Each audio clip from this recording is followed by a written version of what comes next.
예, 이제 두 번째 시간 말씀을 더 나가도록 하겠습니다. 성경에서 창조와 지으심과 만드심이라는 용어는 조물주께서 우주를 경영하시는 일하심과 관계되는 용어로서 창세기 1장 1절과 2절, 창세기 1장 3절에서 2장 3절, 창세기 2장 4절에서 11장 32절, 12장 1절에서 50장 26절로 창세기가 크게 이렇게 단락이 나눠져 있다라는 거 첫 시간에 중심으로 말씀을 나눴고, 큰 틀의 단락을 이렇게 구분할 수가 있는데, 개인적인 아담과 아브라함의 후손에 대한 구속사는 출애굽기 이후로 단체적인 구속사로 발전하여, 창세기는 개인적인 이야기들이죠, 전부. 그런데 출애굽기 이후에는 이스라엘 모든 백성 단체적인 이야기로 이제 발전하는 거예요. 이스라엘의 흥망성쇠, 이스라엘의 역사로 나타나고, 선지서를 통해서는 이 모든 말씀들을 영적으로 재해석을 해놓고 있다. 성경 구조를 지금 말씀드린 거예요. 아담의 후예들과 아브라함의 후예들인 이스라엘의 역사는 예언된 새 창조의 조물주인 그 그리스도 예수의 세일로 말미암는, 세일이라는 것은 우리로 하여금 혈통과 육정과 사람의 뜻으로 난 옛사람들을 위로부터 다시 나게 하는 새 창조의 새 사람이 되게 하는 일부터 다시 시작한다 이 말이에요. 위로부터 다시 나게 하여 다시 난 새 사람 속에 하나님의 형상인 그리스도의 형상을 이루는 과정, 그게 구원 과정이죠. 이룬 후에 음부의 낙원에 그 충만한 수를 데려가서 부활 때에는 새 하늘과 새 땅의 새 시대를 다시 창조하여 온전케 된 의인의 영들에게 참빛 하나님의 영광만 충만한 새 세계를 상속해 주시는 내용입니다. 이게 성경입니다.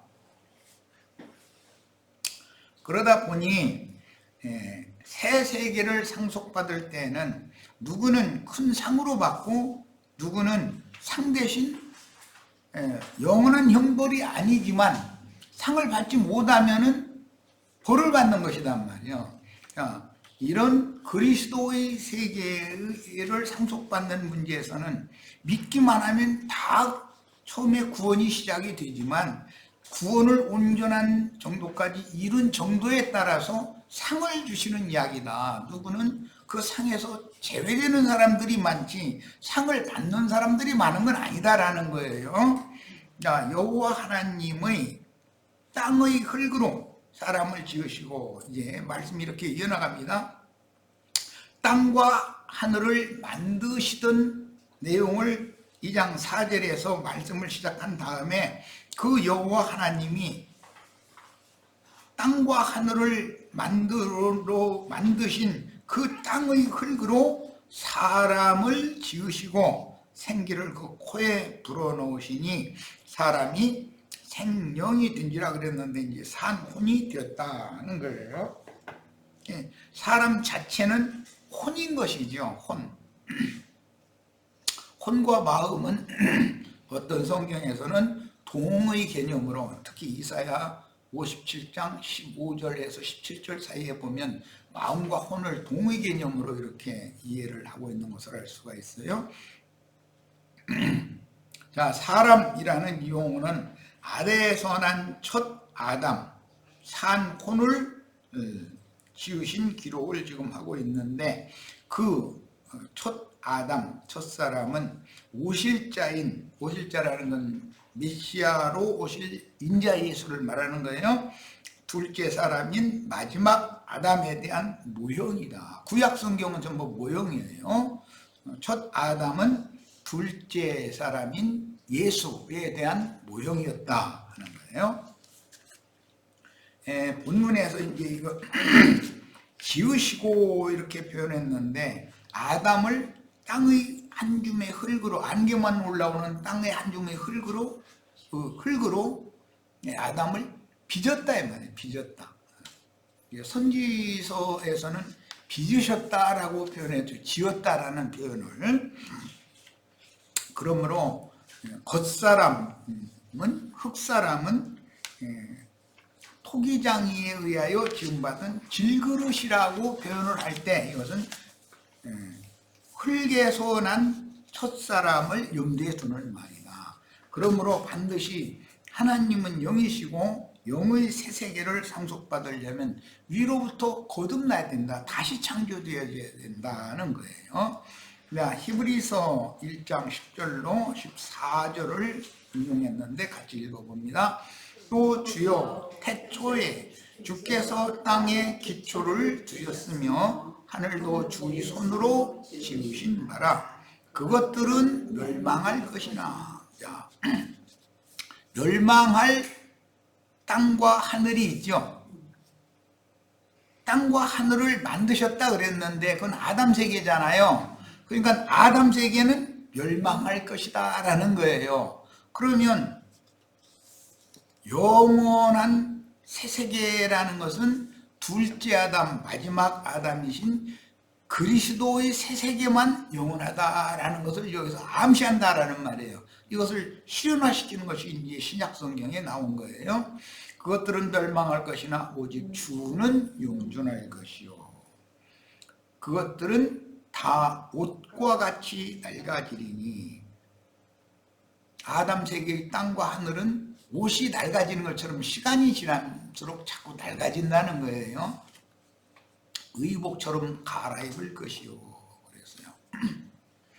그러니까 우리는 현재 저주받은 땅과 하늘을 갈아입는 날이 와야 되는데 그게 뭐냐? 새 하늘과 새 땅의 영광 중에 나타나는 날이단 말이야.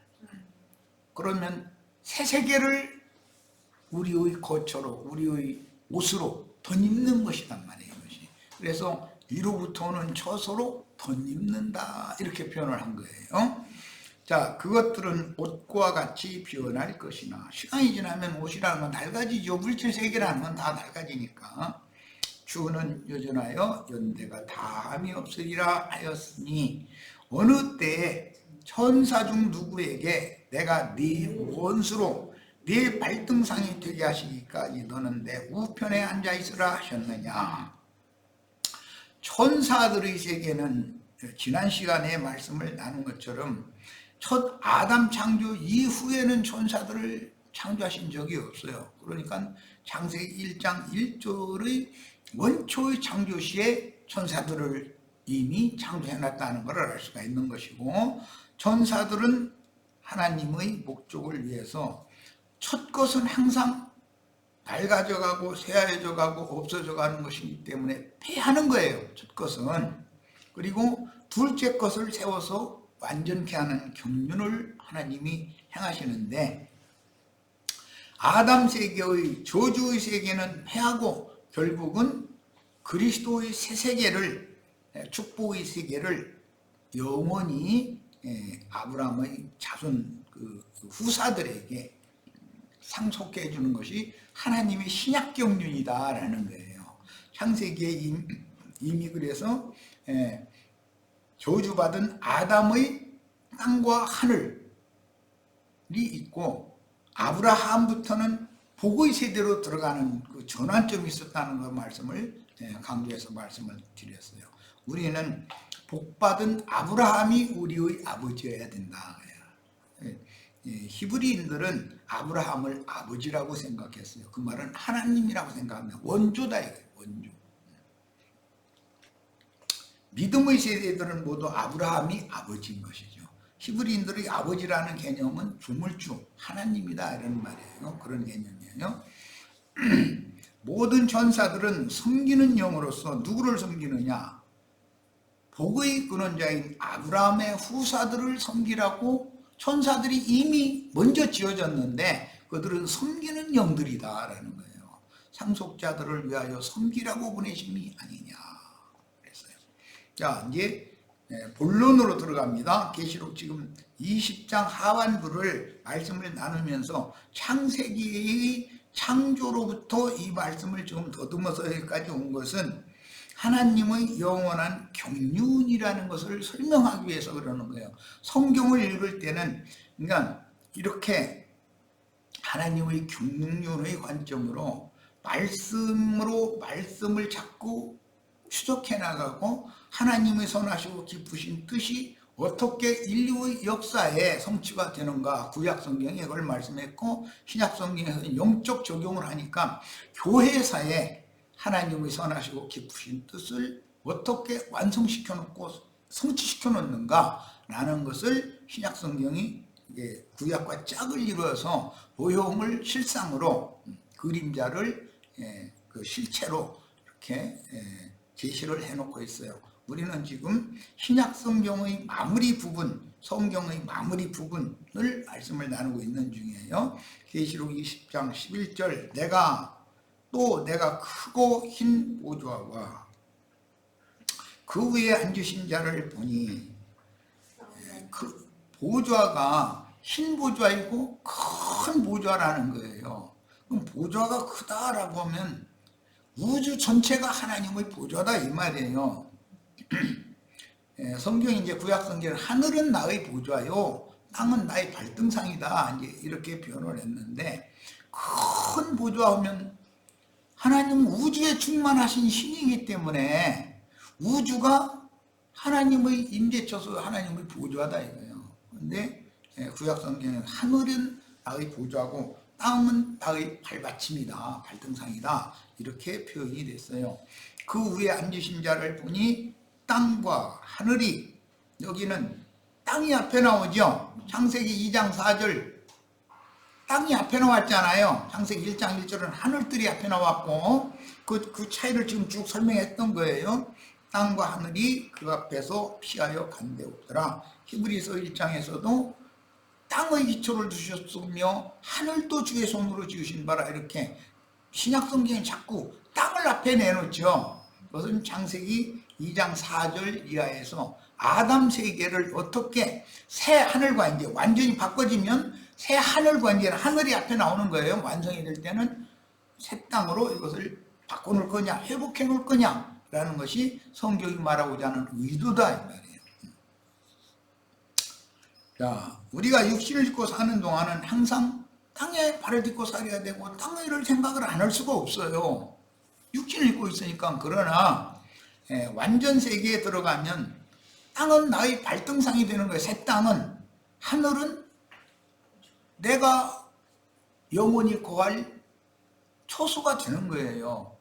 하나님 자신이 나의 거처가 되는 거예요. 하나님은 나를, 그분의 거처를 또 삼으시는 거예요. 이것이 성경 이야기다 이 말이에요. 지금 이제 그 남편이 아내와 합하여 한 몸을 이룰지로다라고 이제 이렇게 표현했는데, 남편은 그 그리스도이시고 아내는 회복된 교회, 거룩한 성, 새 예루살렘 신부를 의미하는 말인 거예요. 그러니까 신랑이신 남편과 신부인 거룩한 성, 새 예루살렘이 하나가 되는 것이, 그것이 새 하늘과 새 땅이신 주님과 새 하늘과 새 땅에 나의 심령과 나의 마음이 완전히 연합되는 것이 성경의 모든 구속사를 완성하는 내용인 거다 이 말이에요.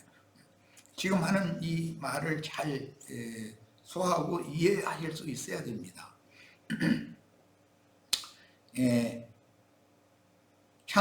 이사야 34장 4절을 봅니다.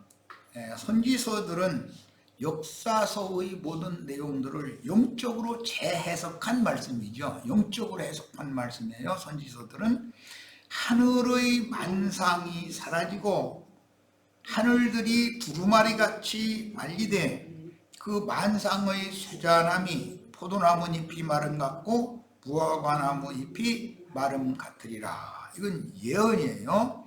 자, 이 말은 첫사람 아담의 영과 첫사람 아담의 정신, 그 마음은 전부 심판받아서 메마르다 말라진다라는 것은 하나님의 은혜가 소실되어진다라는 말이에요.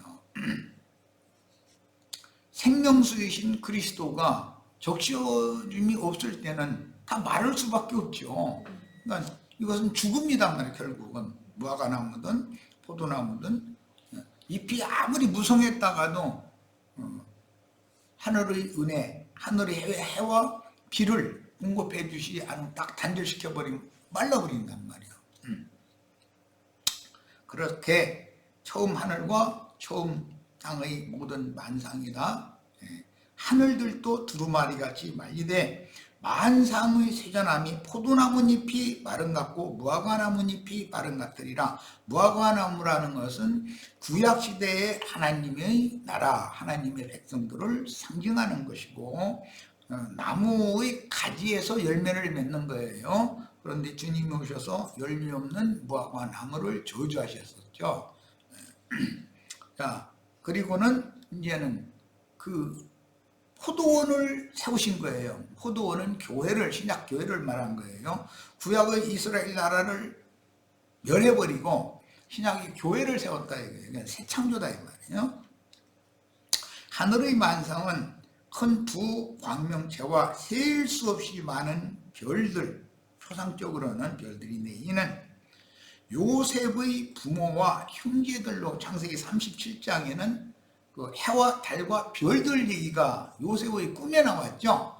그런데 요셉의 부모와 형제들에 대한 상징했었다는 거예요. 이것이. 그러니까 하나님과 교회와 교회 중에 있는 형제 자매님들에 대한 표상이 요셉의 꿈으로 나타났어요. 자, 이사야 51장 6절입니다. 너희는 하늘로 눈을 들며, 짐승과 다른 점이 사람은 하늘을 바라볼 수 있게 되어 있는 거예요. 그 아래의 땅을 살피라. 하늘이 연기같이 사라지고 땅이 옷같이 헤어지며, 헤어진다는 것은 낡아진다 이 말이에요. 거기에 사는 자들이 하루살이같이 죽으려니와, 그러니까 우리 이 생에 혈통과 육정과 사람의 뜻으로 육신을, 혈육의 몸을 입고 이 생에 태어난 사람들은 하나님이 보시기에는 하루살이로 본다. 그냥 하루살이는 하루 살면 죽어버리잖아요.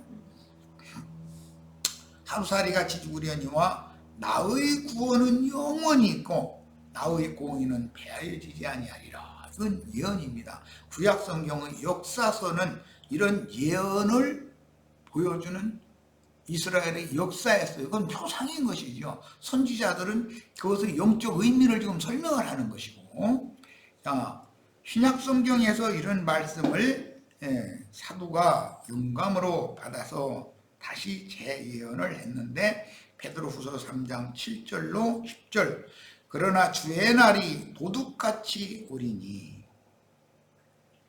주의 날이 오는 것은 임하는 날이 있고 나타나는 날이 있어요. 우리에게는 이미 임하셔서 우리의 심령과 마음속에 함께 임재해 계시죠. 이제 나타내시는 날이 올 거예요. 우리 형제 자매님들을 통해서 주님이 나타나요. 역사상에. 그날에는 하늘이, 이건 이제 원래 복수예요. 쌍수예요. 하늘들이 큰 소리로 떠나가고 물길이 뜨거운 불에 풀어지고 땅과 그 중에 있는 모든 일이 드러나리로다. 그랬어요. 이것은 영적으로는 인간의 마음속에 있는 모든 것들이 다 주님의 심판대 앞에는 적나라하게 다 드러나게 돼 있다는 거예요.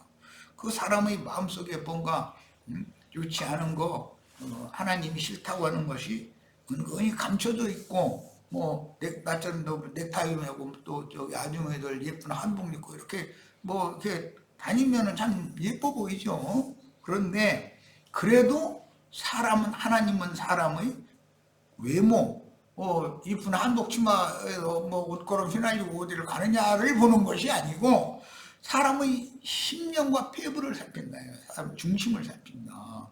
그런데 사람의 속에 무엇가 들어있는지가 하나님의 심판대 앞에 서는 날, 즉 이 육신의 장막을 벗고 주님 앞에 서는 날, 심판대 앞에 서는 날, 있는 그 모습 그대로 다 드러날 수밖에 없다라는 거예요. 그 날을 위해서 우리가 지금 구속의 옷으로 덧입혀져야 된다. 속사람이 위로부터는 저서로 그리스도로 덧입혀져야 돼요. 그리스도로 새로운 피조물로 그리스도로 덧입혀지기 위해서는 성령으로 침례를 받아서 영이 거듭나고 혼의 구원을 이루어야 된다, 이런 말이에요.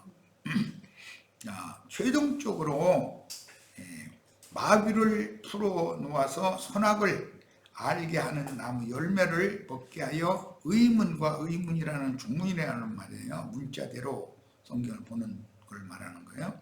육체에 상관된 계명의 율법 말씀으로 시험하여 인간적인 의와 선행으로, 육체에 상관된 계명의 율법 말씀이라는 것은 죄를 드러내고 범죄한 자들을 심판에 넘기는 말씀이 조문의 율법 말씀인 것이죠. 그럼 결국 그것은 영을 심판하는 것이 목적이 아니고 육체를 심판하는 얘기다, 이 말이에요. 육체를 심판하시고 그 대신 영을 살려서 혼의 구원을 이룬 다음에 위로부터 오는 조소로 영의 몸으로 덧입혀서 영광의 새 세계를 상속해 주는 것이 성경의 구원이다라는 말이에요. 자, 위선자들을 가려내어 마귀와 함께 영영한 불못에 던져 넣으면 우주적인 대청소가 완성되어 창세기 에덴 동산에서부터 시작된 마귀의 미혹은 종결되는 것이다.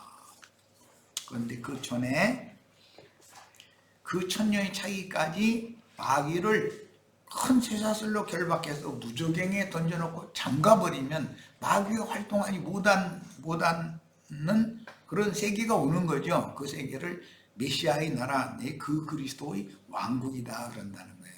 그게 제7일 안식일로 상징된 안식년의 성취다. 우리는 그 천년 기간의 안식년의 성취를 지금 눈앞에 두고 있는 이 시대에 살고 있어요.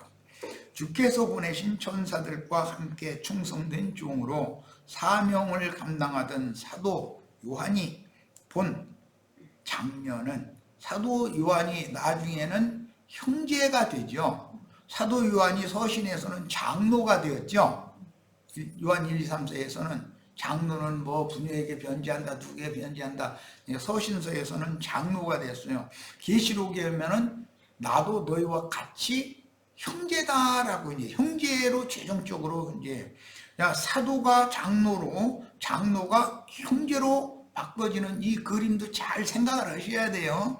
기독교계는 뭐 사제 제도다 해가지고 신부나 목사라는 사람들은 평생 이렇게 형제들은 나 평신도고 나는 사제다, 이런 개념을 끝내버리지 않으려고 그러는데 성경의 흐름에 대해서 너무 이해를 못하고 있는 거예요.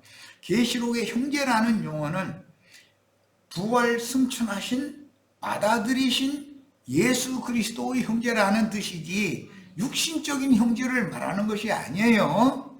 우리는 다 그러니까 형제가 돼야 후사가 될 수 있는 것이죠. 자, 그 형제 요한이 본 장면은 크고 흰 보좌와 그 위에 앉으신 자를 보았으며 인간들이 저주받은 육신을 입고 생존하던 처음 땅과 하늘들인 옛 창조의 별들의 세계는 간데없이 떠난 것을 보았어요. 계시록에서는 처음 하늘과 처음 땅과 그 안에 있던 만물이 다 떠나가 사라졌다는 거예요. 그리고 새 하늘과 새 땅을 보게 되는 거예요. 이제 이것이 오늘 우리가 나누는 똑같은 성경을 읽는데 이 계시가 필요하다 이거예요. 영적인 계시를 봐야 된다는 거예요.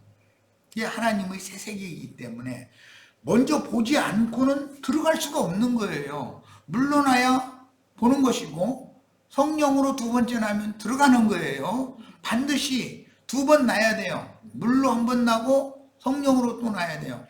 혈통과의 국정과 사람의 뜻으로 사람으로 세상에 태어났어도 반드시 진리의 말씀을 듣고 믿음으로 물로 한 번 나고 물로 나면 반드시 성령으로 영이 거듭나게 돼 있어요. 그럼 그 영은 하늘에 앉혀진 자가 되는 것이다 말이에요. 이미 베드로님의 증거를 통해서 선지자 이사야 34장 4절, 51장 6절, 10편 102편 27절, 히브리서 1장 10절로 11절의 예언이 인용되었고, 6타가 남았네. 27절 두 번 나왔네.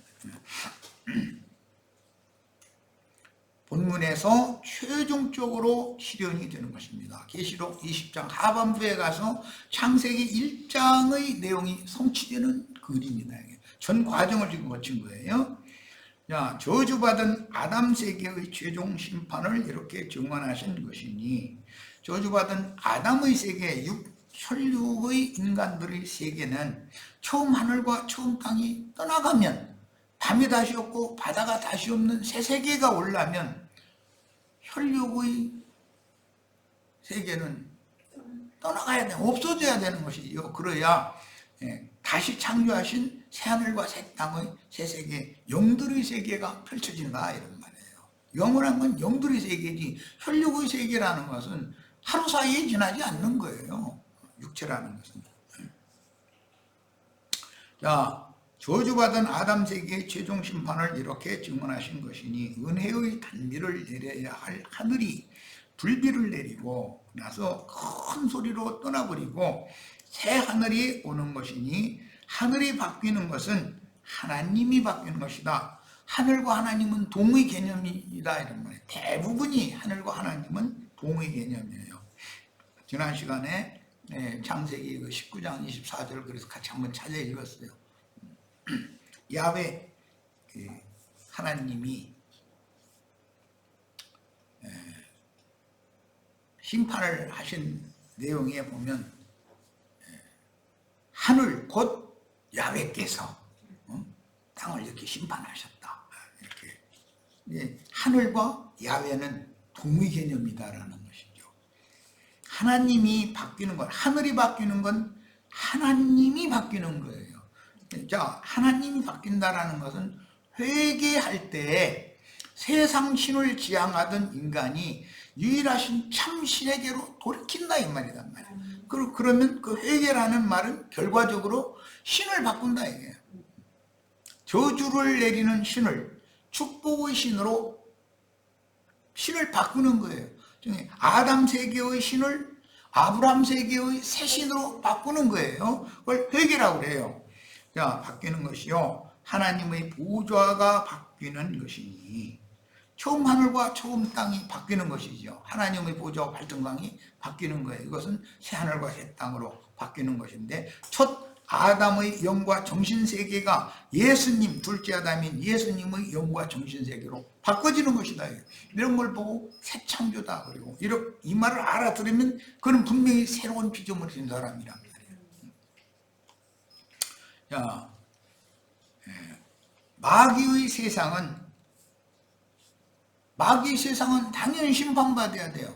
마귀가 지배하고 있는 인간 나라 세상이라고 하는 것이 심판받지 않으면 그리스도의 왕국이 나타날 수가 없는 것이죠. 귀신들의 왕인 마귀는 아브라함, 이삭, 야곱, 이스라엘의 하나님인 그 말씀을 크게 오해한 유대교인들에게 숭배를 받던 소위 여호와 야훼인데, 그는 첫 아담에서 아브라함의 아버지 데라까지의 관념이 아주 이쳐 있다, 이거예요. 그 신은 아담의 범죄로 인해서 땅이 저주를 받았고, 신명기에는 그 아담의 후손들이 하늘까지도 하늘이 저주를 받으니까 불비만 내리고 뭐 모래먼지만 날리고 막 이렇게 흔드는 거예요. 그러니까 아담 세계의 땅이나 하늘은 저주를 받았다, 이거예요.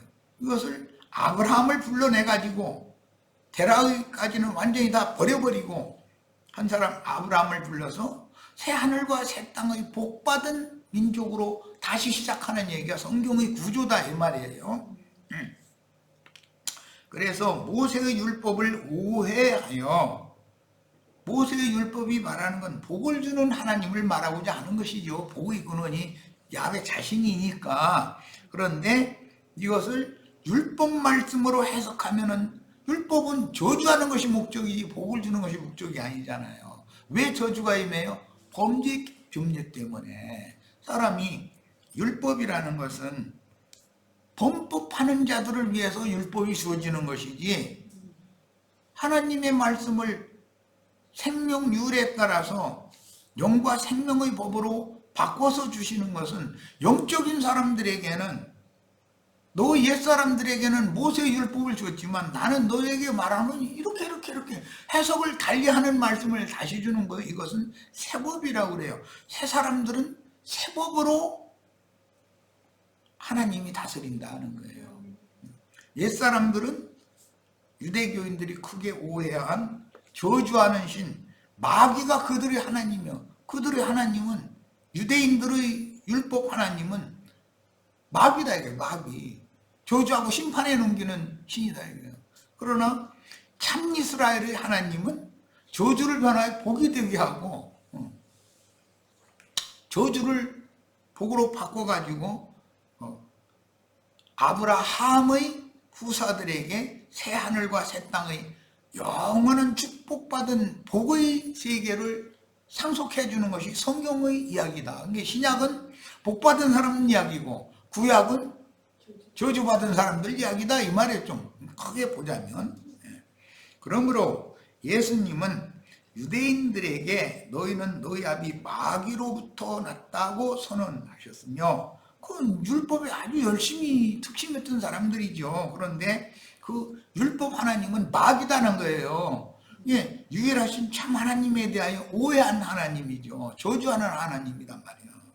오해한 거예요, 하나님을. 그런데 나는 저주를 복으로 바꾸러 왔다. 그러니까 너희가 나를 믿어야 한다. 이제 내가 그인 줄을 믿어라.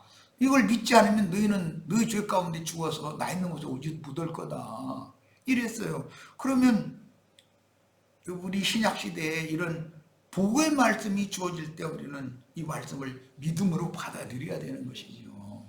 요즘에 마침 물침례와 성령 침례 문제를 가지고 이런저런 이야기도 오고 가고 그랬지만, 요한은 율법과 선지자의 때에 예루살렘의 유대교에서 분리시켜서 물침례를 행해가지고 예수 그리스도께로 중매를 하기 위하여, 천국을 가지고 오신 그리스도를 바라보게 하기 위하여 물로 침례하는 사역을 했어요. 그것은 모형이죠. 성령 침례에 대한 모형일 뿐이에요. 그럼 모형만 계속 행하고 있으면 되겠어요? 실상 안으로 들어가야 되는 얘기지. 그러니까 실상 안으로 들어가려면 천국 복음을 듣고 마음에 믿어야 된다. 마음에 믿어지려면 영의 빛이 와야 된다. 깨달아져야, 아 그렇구나 라고 깨달아져야 믿어지는 거죠. 그러니까 우리는 이제 주님께서 말씀을 새로 시작하신 요한복음 5장, 어제 우리 줌집회 때도 잠깐 소개했는데 보면, 너희가 켜서 비치는 등불 역할로 보냄을 받은 요한에게 한때 요한에게 가서 있기를 즐거워하였거나 하였으나 이제는 내가 직접 그보다 더 큰 참빛, 큰 빛을 가진 증거를 가진 내가 직접 얘기를 그냥 말씀하고 있지 않냐. 그럼 너희는 다 이제는 요한을 떠나서 내게로 와야 된다는 얘기를 이제 요한복음 5장에 하셔요. 그러면 한때 있다가 예수께로 가야 되는 사람들이 요한의 제자로 오늘날까지도 물침례를 계속 해야 된다고 빡빡 우기면 이건 정말 어떻게 해볼 수가 없어요. 그것은 율법과 선지자의 때 그 한때로서 족한 것이고, 예수 그리스도의 때가 오면 예수 그리스도에게로 와서 그리스도의 제자들이 돼야지요. 우리는 이것을 명확하게 할 필요가 있어요. 자, 크고 흰 보좌는 하나님의 의가 완성된 영원한 하나님 아버지의 왕국의 나타남을 의미하며, 그리스도의 믿음이라는 것은 그리스도죠. 동사형으로 믿다, 믿는다라고 할 때 역시 믿게 하시는 분은 그리스도예요. 믿음을 주셔야 되는 거니까 무슨 방법으로 믿음을 사람에게 넣어주죠? 계시를 통해서. 성경의 말씀을 깨달아지게 해줘야 믿어진다는 거예요. 그래서 계시로 깨달아져서 믿어진 사람과 사람이 믿는 것은 전혀 다른 얘기예요. 계시로 믿어진 사람과 사람이 믿습니다, 믿습니까 하면 아멘 뭐 이렇게 하는 건 귀신들도 믿고 떤다고 그러잖아요. 귀신의 믿음이라는 말이 왜 나와 성경에. 아브라함의 믿음이라는 말과 귀신들의 믿음은 대비되잖아요. 자, 그러므로 선악을 아는 지식에 따라 육체로 선과 의를 행함으로 하나님께 나아가려는 모든 인간의 방법과 노력을 끝내는 것은 계시될 믿음밖에 없는 것이다. 믿음으로나 요한의 물침례는 모형이 없기 때문에 마음을 깨끗게 해야 돼요. 사람의 속이 깨끗해져야 껍데기도 깨끗하게 행할 수 있는 거예요. 속이 깨끗해지면 생각과 말과 행동이 바뀐단 말이에요. 깨끗하게. 그러나 속은 지저분한 그 상태 그대로 옛것이 그대로 있는데 껍데기만 자꾸 씻는 것은 잔과 대접과 모든 그릇들을 자꾸 껍데기만 씻어. 그것이 요한의 물침례잖아요. 그게 요한의 침례는 육체를 자꾸 씻는 얘기를 하는 거예요. 그게 요한의 물침례예요. 그러나 성령의 침례라는 것은 사람의 속을 씻는 거예요. 말씀의 불로 말씀이 믿어진 사람들은 그 사람의 마음을 깨끗하게 씻을 수가 있다 이거요. 말씀의 물로나 그 깨끗해진 사람을 처녀라고 그러죠. 교회는 처녀라고 그래요. 그러니까 마귀에게 이미 더럽혀진 옛사람의 그 영과 마음을 심판해버리고 새 영과 새 마음으로 다시 창조했을 때는 처녀라고 그래요. 주님은 정결한 처녀에게 즉 새 땅에 오시는 분이시지 처음 하늘과 처음 땅의 하나님이 아니다 이거예요. 새 하늘과 새 땅의 하나님이다 이 말이에요. 자, 그러므로 그곳에는 인간의 모든 종교도 없으며 믿음 세계에는 인간 종교라는 건 존재할 수 없는 거예요. 윤리 도덕이나 철학도 없고 선악한 판단이나 정죄 혹은 심판도 없으며 평화와 안식과 기쁨의 누림만 무궁한 진리의 새 세계가 펼쳐지고 무한한 생명의 빛만이 충만한 아버지의 말씀 세계가 나타나는 거예요.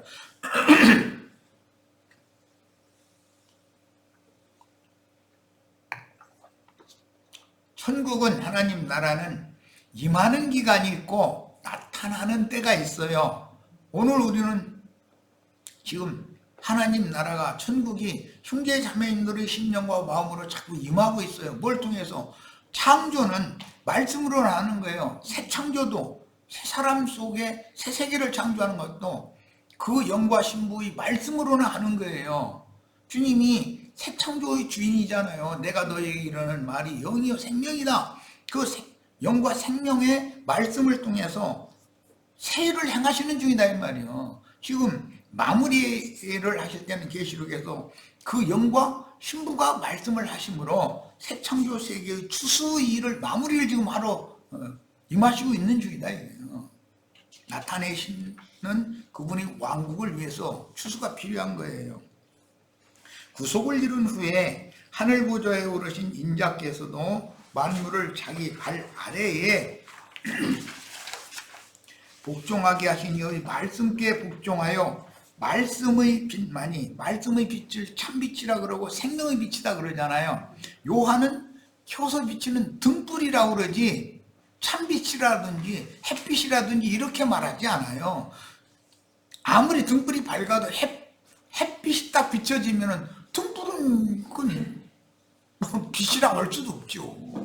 사람이 율법과 선지자일 때 가장 큰 자로 보냄을 받았지만 천국의 아들들에 비하면 아주 작은 자에 지나지 않는다. 이게 요한의 제자였다가 주님의 제자가 되면 요한보다도 큰 자가 된다 이 말이에요 지금. 자, 그래서 말씀께 복종하여 말씀의 빛만이 만유의 주로서 만유를 생명의 빛으로 다스리게 됩니다.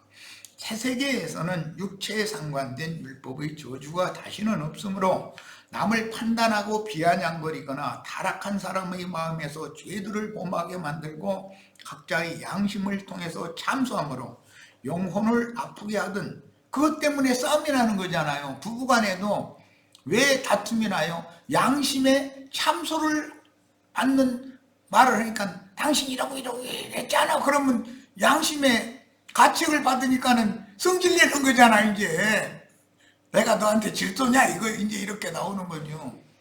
사람의 생명의 중심은 양심이란 말이에요. 영의 중심 기능이란 말이에요. 양심이 자극을 받으면은 그 마음의 그 인격이 이제 생각, 감정, 의지가 육신을 통해서 표현이 되는 것이죠. 처음에는 막 얼굴이 점점 핏대가 이렇게 올라오다가 나중에는 하얘져가 나둥그러 버리거나 아니면은 막 입에서 북적북적 하다가 나자빠져 버리거나 아니면 자기보다 힘이 약한 사람이면 그냥 힘으로 막 주먹으로 뭐 이렇게 내질러 버리거나 이런 짓을 하게 된다는 거예요. 이제 그런 경우는 짐승의 마음이 속에서 발동을 했기 때문에 그러는 거예요. 그런데 그 짐승의 마음을 죽은 영을 살려서 짐승의 마음을 조절하고 제어하고 균형을 잡히게 하고 어떤 일이 있어도 그것을 잘 합당하게 해결하게 하고 하는 능력이 생명의 능력이고 그러려면 참빛 생명의 빛이 그 속에 충만해야 되는 일인 것이죠. 그 나라에 들어간 사람들은 이 생에 살면서 복음 진리를 따라 거듭나서 진리의 성령으로 말미암아 정죄와 심판을 이미 벗어나고 선악을 알게 하는 지식을 가르친 뱀의 독으로부터 완전히 해독된 사람들의 영혼들만 영존하는 새로운 만유, 그것이 새 창조 세계다. 주님은 만유이시죠. 골로새서에 보면 만유의 대주제일 뿐 아니라 만유 자체가 예수 그리스도는 만유신이라 이렇게 돼 있잖아요. 자, 그 과정에 인육을 입고 사는 세상이 존재하는 동안 마귀가 필요했기 때문에 즉 세상 신도 필요하다 이거예요. 사람들이 세상에서 땅의 사고를 가지고 세상에 태어났기 때문에 그 사람들을 지배하고 그 사람들을 복종시키는 이 세상 신이 필요한 거예요. 그 세상 신이 조물주 하나님의 종이다 이거예요. 지금 그래서 이제 복음은 세상 신에게 더 이상 지배받지 말고 우주의 조물주이신 참 하나님, 유일하신 참 하나님 그리스도 예수께로 너희가 나와라, 돌이켜라, 이걸 회개하라고 그러는 거예요 지금. 자, 그러므로 필연적으로 메시아이신 어린 양을 자신들의 주와 그리스도로 믿고 그 영이 되신 어린 양을 통해서 일하시는 하나님 참 빛이며 생명의 근원이신 로고스 그 말씀이죠. 대초부터 스스로 계신 이에요. 그분을 위하여 어떠한 죽음으로 저주의 육신을 벗어버리고 영생이신 주님의 품에 들어가서 그 영혼이 위로와 쉼과 만족한 기쁨을 누리는 길을 제시하는 마지막 복음을 영원한 복음이다 이렇게 말을 하죠. 계시록엔 영원한 복음이라는 말이 나왔어요. 그래서 영원한 복음은 은혜의 시대 끝에서 제사장 나라인 이스라엘을 통해서 그 천년이 차기까지 온 세상에 전파되는 복음으로서 저주의 육신을 벗어나 더 이상 고통이나 아픔이나 슬픔이나 서름당하는 일이 없는 어제 우리 이제 말씀 읽기 위해서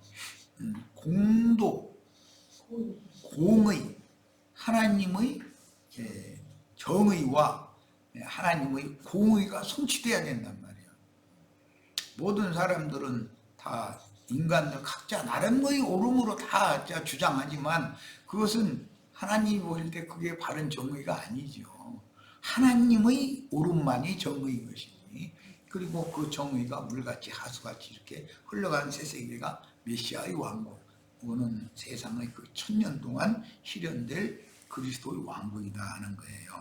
우리는 복음으로 전신갑주를 입어서 마귀의 유혹이나 시험을 진리로 대적하고 생명의 해를 받지 말아야 하는데 생명의 해라는 말은 양심 안에 있는 영적 생명, 조예의 생명을 지금 말하는 거예요. 해를 받지 말아야 하며 어린 양의 피와 자기 입의 증거하는 말로 악한 자의 참소를 이기고 왔어야 하는데, 이것은 빛과 어둠의 전쟁인 것이죠. 스스로 양심의 참소를 받게 하는 마귀는 광명을 가장하여 나타나서 생명을 죽이는 영이지 살리는 영이 아니라는 것을 명확하게 분별할 줄을 알아야 된다.